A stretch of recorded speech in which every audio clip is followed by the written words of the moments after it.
The vacant loft there they find a bassinet, and Tina smells something foul. She before long finds a prize, and inside it there's a camera. They check its items and are shocked to see film of a grown-up disregarding a newborn child.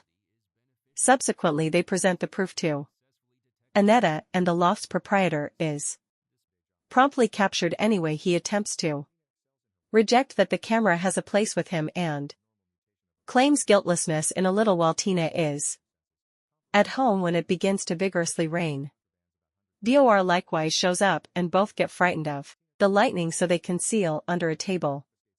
What's more, hold each other during the tempest. After the downpour stops, the two endeavor into the woods and get closer. They begin to snarl and kiss each other. Tina says that her genitals are twisted, yet he doesn't stop. Minutes after the fact, Tina is stunned when a male organ rises up out of her crotch. Following this, they wind up having intercourse for a really long time at night. Vor at last reveals to her that she is certainly not a human. In any case, a savage very much like him. He makes sense of that they have a place within alternate animal groups who used to be tormented by people in the past. Vor makes reference to that there's a local area of savages in Finland that attempts to endure away from the cultivated world. He then, at that point, inquires as to whether she needs to go with him to Finland, and Tina concurs. Over the following couple of days the two have a great time, having intercourse and washing in the lake. One evening Vor tells her that one day savages will get back at the people. He uncovers that his folks were exposed to a few tests in the past and in the long run kicked the bucket, leaving him an vagrant. Tina then, at that point, lets him know that she as of late aided cops in catching a pedophile who had all the earmarks of being ordinary on. That's what the external. Hearing this, he expresses humanity is a perilous infection. What's more, they hurt their own posterity. Tina demands it isn't accurate on the grounds that her dad is a decent man. However, he guarantees her dad has been misleading her up and down. The following day she visits her dad at the nursing home and requests to be familiar with her organic guardians. He attempts to evade her questions, yet she blows up and blames him of causing her frailty all through her life. Because of her yelling, he gets extremely frightened, and soon a medical caretaker shows up and requests that Tina leave. When she gets back, Roland's canine starts yapping at her forcefully, so she irately snarls at the canine, making him shut up. Seeing this, Roland gets extremely irritated and inquires what occurred. Anyway, Tina quickly tosses the television outside the home and kicks him out of. Also later she converses with Vor and finds that he has set tapes inside the cooler. She gets some information about it, however he makes sense of that a few things ought to stay private. She then illuminates him that she threw Roland out, and Vor appears to be content about it. In the accompanying days the couple gets to know each other, running in the woods and being private.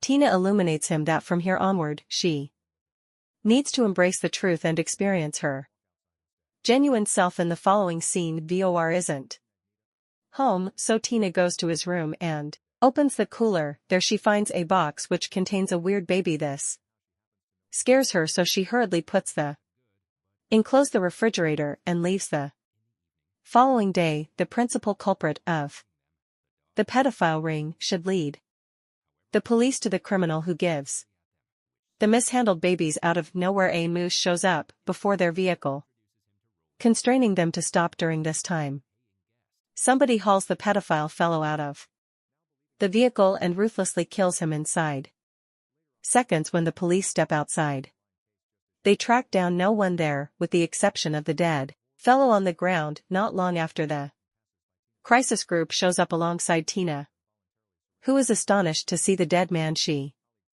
gets back and indignantly goes up against Vor about what happened. He concedes that he needed to kill the person since he didn't have the right to live. She then gets some information about the child in the cooler, and that's what he answers. It's known as a HEI, which is a withering, savage incipient organism. However, it looks like a human child. Its body is mud-like, and they try not to encounter sensations, and just eat.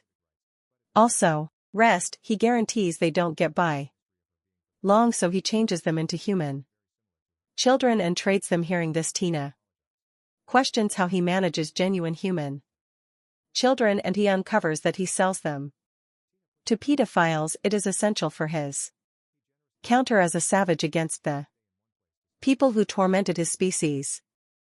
Tina is frightened and asserts that it's extremely malicious way of behaving. However, that's what he says people ought to endure as much as savages do. The two then get into a warmed contention, and Tina, in the end, leaves and heads to the woods where she eats some worms in a little while she hears upheaval from her neighbor's home and goes to check. The neighbors make sense of that their child was gone after while they were outside. She sees the baby and notes that it seems to be his Heezy in the cooler. She understands that Vor traded their child with the HEI, which he deliberately made to seem to be their kid. Following this, she hurries to Vor's room to stand up to him, yet he's not there. Rather, she finds a note where he states that he's leaving for Finland and welcomes her to participate at night. She meets him at the ship he's taking, and Vor is more than happy to see her. He proposes that they ought to remain together and go on with their species. How anyway? She declines, saying that despite the fact that she's not human, she could do without the possibility of harming them. After all, she was raised by a human, and she trusts that not all individuals are abhorrent. All of a sudden, police show up. What's more, it turns out Tina had gathered them prior. They rapidly capture him while he lets Tina know that he will see her soon. Minutes after the fact, the bound Vor figures out how to escape by hopping over the edge into the water. The police right away begin looking for him, yet his body is not found. The following morning, Tina's dad gets back. Lastly, concedes that he isn't her natural dad. He makes sense of that quite a while back he used to fill in as a janitor at a mental emergency clinic where her genuine guardians went through different torments and examinations. Feeling awful for Tina, he decided to take on her and raise her as a human. He then reveals her genuine name, Riva, which was given to her by her guardians. He illuminates her that her savage guardians are dead and gives her the area of their graves. Later, Tina drives to the old clinic where she finds her folks' graves and becomes profound. A couple of months after the fact, Tina finds a bundle on her yard containing a savage newborn child and a postcard from Finland. Understanding the child is hers, she follows the regular senses of any living being and chooses to bring him up. In the last scene, she's seen taking care of bugs to her child and embracing his regular conduct. The film starts with a lady named Tina who works at a custom help in the Swedish air terminal. She has a crude, creature-like appearance and an increased feeling of smell that permits her to recognize feelings, for example, culpability, disgrace, and outrage. In others, this extraordinary capacity is gainful in her occupation, since she can effectively distinguish individuals conveying unlawful things. In spite of this, she is very hesitant about her looks. Also, feels unusually awkward among others. In the following scene, we see that she lives in a house in a backwoods with her sweetheart Roland. He's a canine mentor and has a few canines in their home, despite the fact that Tina could do without canines. What's more, they generally bark forcefully at her. She tolerates it for the good of he. One day, during their standard work, she sees a traveler and feels he's stowing away something, so her colleague checks the man's things, doesn't however find anything odd. The man asserts he's late and Solicitations to leave anyway ever Tina inquires. For his telephone, which she sniffs and finds a memory card. Seeing this, the man frenzies and attempts to swallow it. However, the officials mediate and recover the card. When Tina gets back to her situation, she detects a lovely smell that does not match any traveler's. Minutes after the fact, a abnormal man named Vor shows up who seems as though she investigates his bag yet sees as nothing dubious but some bug getting gadgets. He then inquires as to whether she enjoys bugs as well. Furthermore, she apprehensively expresses yes after work. She goes to see her dad at the nursing home. During their discussion, he gets some information about her relationship with Roland and whether they're resting together. This makes it abnormal, yet he demands he's just paying special attention to her. He's stressed Roland could utilize her since she possesses the house and pays the bills. She then explains that she just lives with him since she doesn't like living alone. The following day, Tina meets with a cop named Agneta who illuminates her that numerous recordings of kid misuse were viewed as on the man's memory card. Inquisitive, she asks Tina how she figured out how to reveal it, and she clears up her capacity for sense individuals' feelings through their smell. When she gets back to work, she meets Vor who has gotten back from his excursion. She has an inclination he's concealing something, yet she doesn't know what, so her male collaborator takes him to another room and completely analyzes him. Later the specialist emerges and illuminates Tina that he don't track down anything anyway. He claims that he's embarrassed on the grounds that the individual had female genitalia. He too uncovers that there was a huge scar on Vor's tailbone. Hearing this, Tina approaches Vor and apologizes for what happened. She lets him know that he would be able register a protest against them if he needs to. Anyway, he doesn't appear to mind. Furthermore, says that he voyages a great deal and seldom remains in one spot prior to leaving. He gives her the location of the lodging where he's presently living. Later, Tina goes to see her dad and gets some information about this scar on her tailbone. He makes sense of that. At the point when she was 3, she tumbled from a tree. What's more, got injured on a stone she tracks down it.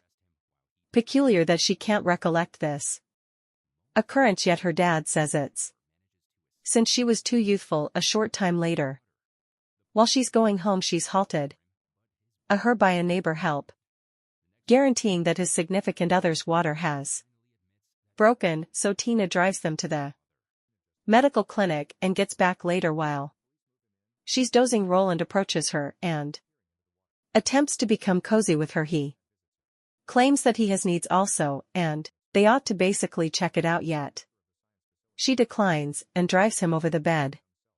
The following day, Tina goes to see Vor at his inn where he's gathering worms. She says she was simply passing by and spotted him, yet he doesn't trust her. He then, at that point, begins eating the worms and inquires as to whether she needs one, yet she denies anyway.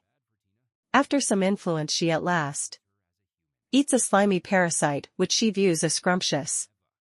She then gets some information about his lodging and he lets it be known it's not excessively great. However, he doesn't have different options. At night, she carries Vor to her home, and after seeing them, the canines begin yelping noisily. Anyway, Vor snarls forcefully at them, which terrifies the canines and calms them down. Inside, Tina acquaints him with Roland and declares that he will be their paying visitor. Roland isn't excited about the thought, yet he must choose between limited options. However, to concur, following this, she directs Vor to a little room where he will remain. During their discussion, he sees a scar on her face and asks how she got it. She claims she was struck by lightning, and hearing this, he likewise shows her the scar on his chest. He then draws nearer and attempts to kiss her. However, she becomes anxious and leaves. The following day, Tina is with a covert cop to find other individuals from the pedophile organization soon. After they notice a man entering a building and she smells responsibility and corruption in him, so they seek after the man. What's more, end up external his condo entryway. As they look inside, the man opens the entryway and starts yelling at them. Tina makes sense of that they inadvertently got the wrong condo, yet the man threatens to call the police. They apologize and continue to leave when out of nowhere they hear a child crying from inside. After coming to the station, they illuminate Annetta about what occurred. They guarantee to have heard a child crying inside, yet there's no record of that kid in the records. Tina says she's certain that they're disregarding newborn children in there and ought to take prompt activity anyway. Agneta requests that she pause. Also, says they can't capture him without substantial proof in the accompanying scene. Tina and VOR are strolling together when she makes sense of that as a youngster she accepted she was exceptional, like pixies. Anyway, as she became older, she perceived that she was essentially a human with a chromosome deformity. He guarantees her that nothing bad can be said about her. However, she claims that her organs are disfigured and that she can't have youngsters. A short time later, Tina is with her neighbors who as of late had a child. By then VOR shows up, guaranteeing he was searching for Tina since he really wanted the pod. After seeing the infant, he ends up being exceptionally invigorated and pleasantly associates with the child. That evening we see V in his room shouting in torment. He then, at that point, goes into the backwoods and propels himself with his entire being. Minutes after the fact, we sort out that he is bringing forth a child the following day. Tina. What's more, the cop returned to the structure and they find that the suspects have headed outside, so they rapidly break into